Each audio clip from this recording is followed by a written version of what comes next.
All right, let's talk about something we all think about: saving money. Today, we're diving into a really simple trick that has helped millions of people save more, and the wild part is, they often don't even notice they're doing it. It's a method that works by understanding and actually using the little quirks and hidden biases in our own brains. So let's kick things off with a question that probably hits close to home for a lot of us. We all know we should be saving for retirement, for a rainy day, for the future. I mean, the intention is totally there. But when the moment comes to actually move that money aside, something just stops us. Why is there this huge gap between what we want to do and what we actually end up doing? Well, here's the big reveal. It's probably not you. It's not a failure of willpower or discipline. The real culprit is way, way deeper. It's actually about the fundamental programming of our brains. See, behavioral economics has shown us that we are all hardwired with these cognitive biases that quietly sabotage our best financial plans. Okay, so let's pull back the curtain and meet these culprits. We're about to explore the invisible psychological forces that make saving so darn hard. And the key to this whole puzzle? It comes from a truly groundbreaking idea from a couple of visionary psychologists. That big idea is called prospect theory. It comes from the brilliant minds of Daniel Kahneman and Amos Tversky, and it pretty much turned our understanding of decision-making on its head. The core concept is this: we are not the perfectly rational, logical creatures we like to think we are. Nope.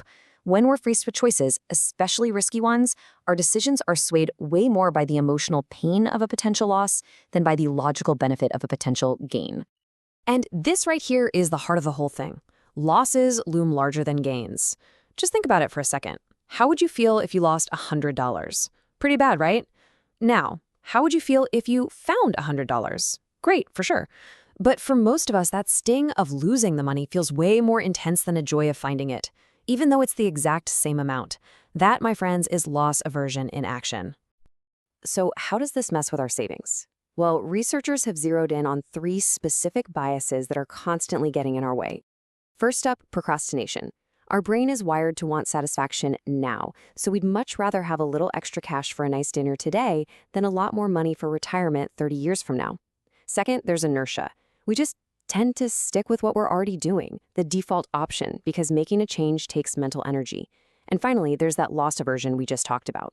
The idea of reducing our take-home pay, even if it's going straight into our own retirement fund, feels like a loss, and our brain hates that feeling. Okay, but here's where it gets really, really cool. If we know these biases are just our brain's default settings, what if we stopped fighting against them? What if, instead, we designed a saving system that actually uses our brain's programming to our advantage? What if we could hack our own human nature for our own good? And that is the absolute genius behind a revolutionary program called Save More Tomorrow, or SMART for short. It was created by behavioral economists Richard Thaler and Shlomo Ben-Artzi as a way to help people save money effortlessly by working with our psychology, not against it. So how does this magic work? The SMART program is built on 3 simple but brilliant keys. Each one is designed to perfectly neutralize one of those biases we talked about. First, to fight procrastination, you agree today to save more in the future, specifically whenever you get your next pay raise, so no immediate pain. Second, to avoid loss aversion, your savings contributions only go up when your salary goes up. This is so crucial. Your take-home pay never ever decreases. You never feel that sting of a loss. And third, to use inertia to our advantage, you're automatically enrolled to increase your savings rate. It just happens. If you want to stop it, you have to go out of your way to opt out. It makes saving the default. Okay, all of this sounds amazing on paper, right? But does it actually work in the real world? Well, let's look at the proof. A pilot program in Spain back in 2016 called Ahorra Plus took this SMART model and put it to the test. And the results? They were absolutely stunning. Get ready for this. The program led to a, wait for it, 252.9% increase in the number of employees making voluntary contributions to their pensions. Before the program, only 68 people were voluntarily saving. Afterwards, all 240 were. Isn't that just incredible? It took a group of people and turned pretty much every single one of them into savers. And you can really see the proof right here. Just look at the average contribution back in 2015, before the program. Then look what happens in 2016. It's like night and day. The total amount saved per person shot up by over 86%. The difference is just massive. But here's what might be the most powerful part of this whole story. Who did the program help the most? As you can see, the biggest impact was on the people who often have the hardest time saving. For workers under 35, their average contribution went up by an incredible 611%. For folks with lower salaries, their savings jumped by over 120%. The big takeaway here is that this system works best for those who need it the most. And what's so fascinating is that these principles, they go way beyond just saving money. This whole way of thinking, understanding our biases and gently nudging ourselves toward better decisions, can be applied to so many other parts of our lives, especially something like our health. Public health agencies use this stuff all the time. It's called message framing.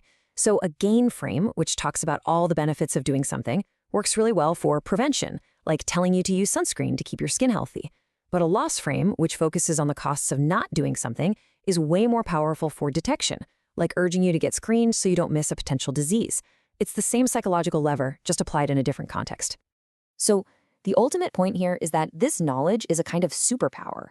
When we understand how our decisions are being framed, by companies, by health experts, and even by our own internal wiring, we can become smarter consumers, smarter patients, and smarter savers. We can spot these patterns and make choices that are truly better for our long-term health and our long-term wealth. And that brings us to our final thought, a question for you.